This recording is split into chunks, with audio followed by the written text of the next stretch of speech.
of the parables told by Jesus are about money. The parable of the talents and the parable of the unjust steward are about the management of someone else's money, which has been entrusted to another. The parable of the prodigal son is about a man who wastes away his inheritance and how he should be treated after that. The parable of the Good Samaritan doesn't seem to be about money, but at the end, remember, the Samaritan pays out of his own pocket for the care of the injured man, and he promises to pay more if it is needed. Jesus understood the spiritual side of money. The Quran, the sacred scripture of Islam, contains instructions for the practice of Sawm, or almsgiving, one of the 5 pillars of Islam. In his little book, The Prophet, the 20th century Lebanese mystic Khalil Gibran includes a chapter on giving and another chapter on buying and selling. Jacob Needleman understood the spiritual side of money, and he spoke of it in the reading which I read just a few minutes ago. His explanation clarifies the fact that money is not just an administrative necessity, not just something we have to go through every month figuring out which bill we're going to pay first, not just a bureaucratic exercise that is unrelated to the deeper side of life, but is deeply spiritual and filled with meaning that goes to the very core of our existence.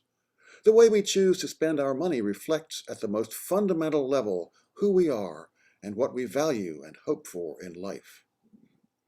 We don't scrimp so we can spend hundreds of thousands of dollars to send a child off to college so she can have a good time in a swell place for 4 years, but because what she can accomplish with a college education speaks to our deepest hopes and ideals and dreams and fears as well. Perhaps she can be or do something which we were never able to quite be or do. We don't make a big mortgage payment every month for a pile of bricks and mortar.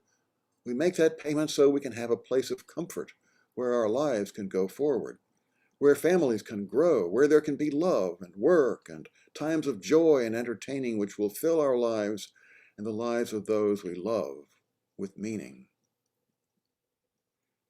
For the past several Sundays and the next several Sundays, we're hearing from somebody in this congregation who speaks to us about his or her own life at UUBRidge and what it has meant and how that translates into a financial commitment. I always look forward to hearing these. The messages they bring tell me there are plenty of people in this congregation who get it, who understand that a financial commitment to the church is not about just paying the rent or even meeting the payroll. It's about something much deeper and more fundamental than that. It's about our values and hopes and ideals for the future and how committed we are to them. I was thinking recently about all that goes on here at UUBRidge. The fellowship of gathering each Sunday, even on Zoom as we are now. The messages about our lives that we share with one another during our virtual coffee hour or during our talkback.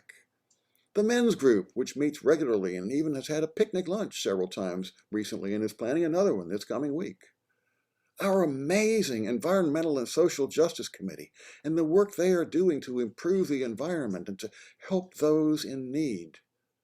Our times of gathering to do road cleanups both in Rappahannock County and over the hill in Page County. The memory of our gathering in person at Hearthstone and the fervent hope that it can resume soon. All those things and more tell the story of UUBRidge up to now. And now the future lies before us. What will it be like? It is going to take the commitment of time and effort and risk and money to move this congregation forward. Who will be here to carry it out? There is no one but us. Oh, it's easy and tempting to think we can just slide along and click in occasionally on Sunday morning and make some financial commitment which doesn't strain our budget, and somebody else will take up the slack for us. It's easy to think we're too busy and don't have enough resources or enough time to do anything really significant, including the financial commitment we make to this place. Surely others must have felt the same way sometimes. The people who founded this congregation, many of whom are still with us and some this morning, must have sometimes felt tired out and frustrated, and maybe they thought, well, somebody else will have to do it. But somehow they went on and founded this church and made it what it is today. The people who so faithfully manage this congregation and organize and conduct our services and keep hammering at our efforts to make a difference in social justice must sometimes feel discouraged and burned out, and maybe they think about giving up on the effort. But they don't.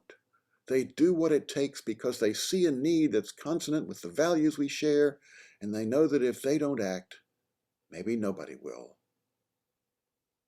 Years ago, when I was very little, I went to Sunday school every Sunday. The teachers had this thing they called a flannel board. Maybe you remember one. It was just a board covered with flannel, and then they had cutouts of biblical characters with flannel on the back of them so they would stick onto the board. So we could reenact the Bible stories by moving the cutout characters around on the flannel board to interact with one another. And so we dramatized the stories of Joseph with his coat of many colors, being thrown into the pit by his cruel and jealous brothers, and then sold into slavery to be taken down into the land of Egypt. We saw with our own eyes the flannel characters telling us the story of David with his slingshot that brought down the giant Goliath.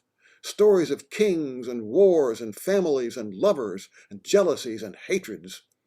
We acted out the stories of Jesus going about and healing people. So we had a picture of a house with a hole in the roof, so the sick man could avoid the crowd outside and be let down through the roof on a stretcher to be healed. Annie Dillard must have had the same experience. She wrote about it in her book entitled Holy the Firm. Remembering the flannel board and the Sunday school cutouts, she wrote this: "A blur of romance clings to our notions of publicans, sinners, the poor, the people in the marketplace, our neighbors, as though, of course, God should reveal himself, if at all, to these simple people, these Sunday school watercolor figures who are so purely themselves in their tattered robes, who are single in themselves, while we now are various, complex, and full at heart. We are busy. So, I see now, were they. Who shall ascend unto the hill of the Lord? Or who shall stand in his holy place? There is no one but us.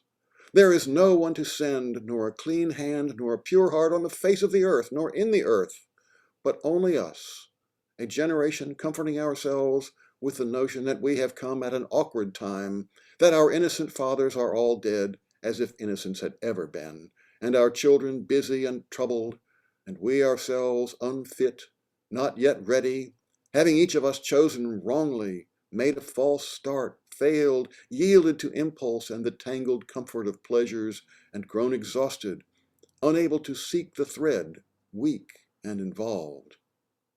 But there is no one but us. There never has been. There have been generations which remembered and generations which forgot. There has never been a generation of whole men and women who lived well for even one day." That's from Annie Dillard. We know UUBRidge does many wonderful things. Those who do the work and who provide the resources perhaps at times feel discouragement and reluctance, and yet we see through to the fact that there is no one but us, that the holy work will not get done if we do not step up to it. And so we do, imperfect as we are, just as all those who came before us and all those who will come after us are also imperfect.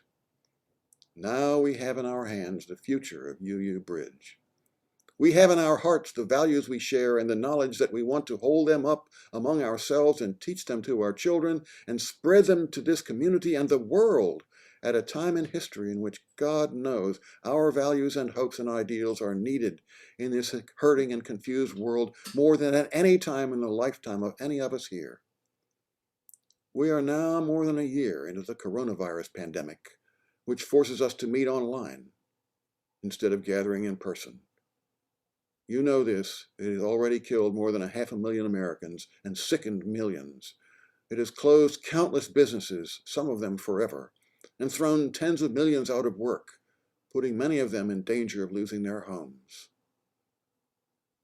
We have also at last come face to face with the racism which is an integral part of our society and our country, with discrimination and hatred and violence expressed against those whose skin is black or brown, and now we see in recent events against those who are Asian.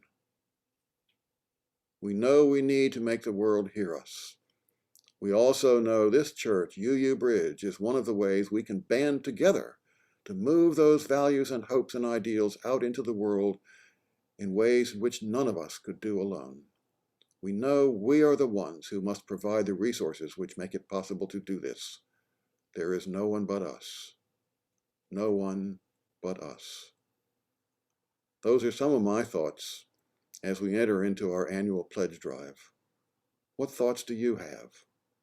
Let the congregational dialogue begin.